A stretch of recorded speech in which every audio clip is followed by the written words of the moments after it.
Sa mapagpalang araw po sa inyo mga ka-Ilocanong Hilaw, may panibago na naman po tayong video sa araw na to. Ngayon po ay tuturuan ko po kayo kung paano magluto ng chicken curry by Ilocanong Hilaw.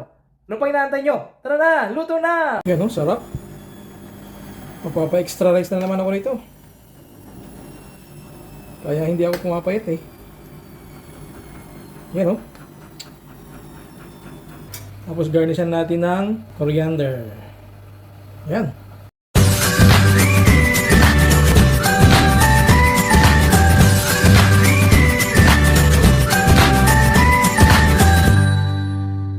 Bali, ito yung binabad natin kanina sa baking soda. Binabad po natin ito ng 5 minutes at least para matanggal yung mga dumi nito saka yung mga bakterya nito. Transfer po natin dito.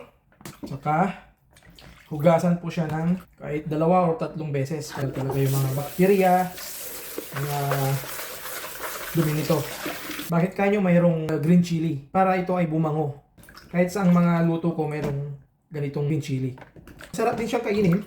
Kaya magluto, try nyo magluto na mayroong green chili. So, na-advise ko sa inyo kahit siguro mga 1 o 2 o 3. Sa akin kasi mga 3 eh. So, para mas masarap or mas malasa or mas yung amoy niya, yung aroma niya ay bumango. Sige po, atin nang gayatin ang ating mga gulay. Of course, peeler natin ng carrots para mapadali tayo. Dali lang po magluto ng chicken curry. Kaya ito yung pinili kong iluto ngayon dahil napakadali lang po. Mahirap po kasi yung mga nilaga, kasi papakuluan mo pa yung karne. Hindi kaya mayroon kang nabiling matigas na karne, so papalambutin mo pa. Yung manok, madali lang po siya. Sana po, tapusin niyo po yung video para maganda kasi iba yung style ko magluto ng chicken curry. So, baka gusto niyo yung style ko, o di kaya naman ay konting tulong niyo lang din po sa akin kasi first time na nag-vlog. I mean, marami na rin po akong video, kaya lang ngayon pa lang ako nagsasalita sa live. I mean sa video. Sinasabayan ko habang ako'y gumagawa. Pero dati kasi nagbo-voice over lang ako. Pero trinay ko ngayon. Sana magustuhan nyo. At sana pagkatapos itong video, click nyo yung like, yung follow, or mag-comment kayo kung nagustuhan nyo po. At saka yung share po. Paki-share na lang po sa mga madlang people if nagustuhan nyo po yung aking ginagawa. So maraming salamat po dahil ako'y magluluto na ng chicken curry by Ilocanong Hilaw. Slice po natin yung carrots. Ganito lang siya. Ganyan lang siya kalalaki. Kamusta po kayo? Kamusta po yung buhay-buhay natin? Dito sa amin, dito sa Middle East, napakainit na yun. Sobra. Ganito naman yung carrots. Parang potato din siya na kalalaki. Ganyan din po. Ganyan po ako maggayat ng carrots. Depende po sa inyo kung ano yung style na gagawin nyo. Isang naman flour, ganun. Mahilig ako sa sopas maggawa ng flour. Kasi gusto ko may design. Pero sa chicken curry, ano lang siya eh. So malaki yung manok, dapat medyo malalaki din yung gayat ng gulay natin, yung carrots kay potato. Para magtugma sa niluluto natin. Pero pag sa sopas naman, maliliit din naman yung di ba, yung macaroni. So pwede natin gawan ng style, kumbaga. So, nakahiligan ko lang magluto. Kwento ko lamang po sa inyo na kung bakit ako lagi nagluluto. Nakahiligan ko na ito dati pa, nung pandemic. Kaya lang, na-stop nga dahil nga natapos na yung pandemic. So, naghanap ng mga trabaho. So walang time. Pero nung nakita ko yung aking Facebook na nag-earn na pala ako ng monetization. So parang nainganyo ulit ako mag-vlog gaya ng pagluluto. So sa mga mga nagsisimula pa lang gaya ko, tuloy lang ang laban. Kaya wag natin sayangin yung oras. Minsan kasi napapanghinaan na tayo ng loob kasi nga, di ba? Wala namang views, konti lang yung views. Pero ano pala yun? Kahit konting views lang, basta consistent ka lang mag-post ng video, ay meron na pala siyang meron na pala siyang earnings, kumbaga. So ganito naman yung ano natin, yung bell pepper natin, ganyan din para tugma sa ating carrots saka yung potato.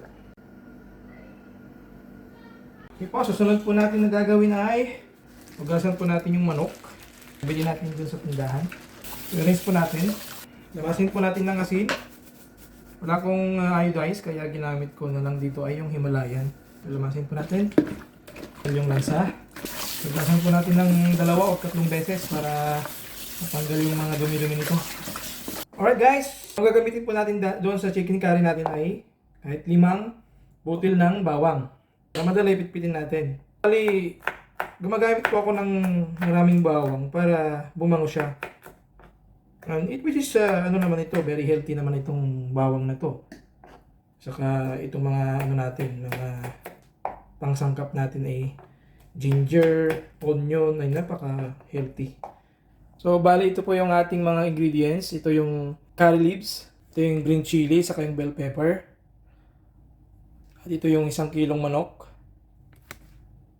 carrots, saka potato. And of course, hindi mo mawala yung yung bawang, sibuyas, at luya. Yan. Una natin gagawin ay painitin natin ang kawali or kaldero. Pag mainit na yung kawali, lagyan na natin ng mantika. So ang ilalagay ko po dito na mantika ay olive oil. So mainit na siya. Spread natin yung oil. Ang una ko pong ginigisa ay ginger. So pag medyo na siya, brown, lagay na po natin yung onion naman. Susunod yan, lagyan na natin yung bawang. Kahit hindi siya yung brown, basta mag-isa lang, okay na. Kasi medyo pag mag-brown masyado ay papait siya. Doon ka lang nalaman noon kasi lagi ako nagluluto naman. Pangit pala yung brown na brown. Kaya lang, gisa, okay na kasi maglalasa din yan pag naluto na eh.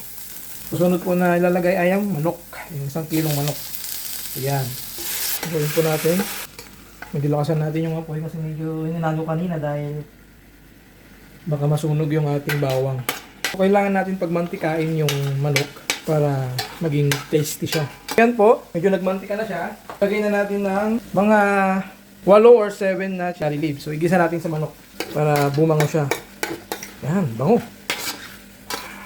Kunti lang yung ilagay natin ng curry leaves para hindi naman yung sobrang amoy ng curry. Pwede na natin ilagay yung patatas saka carrots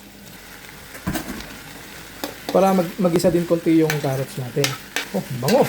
Amoy pa lang, ulam na. So, pwede na natin ilagay yung coconut milk powder.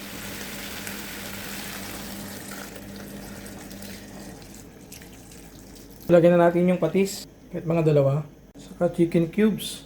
Hayaan muna nating maluto yung patatas sa carrots bago natin ilagay yung curry powder. Okay, takpan po natin. Yan, kumukulo na. Lagyan na natin yung curry powder. So, kahit mga 2 kutsara lang. Yan. Gawin natin. So, hayaan natin maluto yung chicken sa lahat ng mga sangkap nito. Takpan po natin. So, check natin kung luto na siya. Ilagyan din natin ng konting magic sarap para lalong sumarap. Saka hindi mawawalan ng asin. Himalayan salt. Kahit mga 2 pings mo ilagay natin. Yan, no? O, yan. Lapit na maluto ang ating chicken curry. So, standby lang po kayo dyan. So, takpan po natin. Mamaya natin ilagay yung bell pepper, saka yung paminta, at saka yung green chili. So, pwede na natin ilagay yung paminta. Mga 2 or 1 spoon. Yan, check natin kung luto na yung chicken curry natin. Yan, medyo okay na.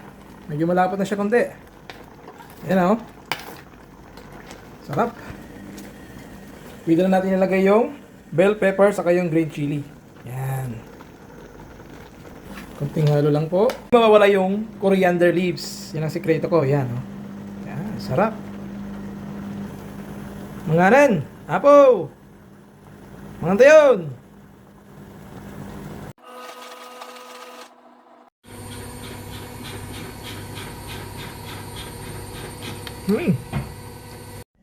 Mga Kailokanong Hilaw, huwag niyo pong kalilimutang mag-like, follow and share sa aking mga video para po ma-update po kayo sa lahat ng aking mga video na ipopost sa aking FB page. So maraming salamat po. God bless!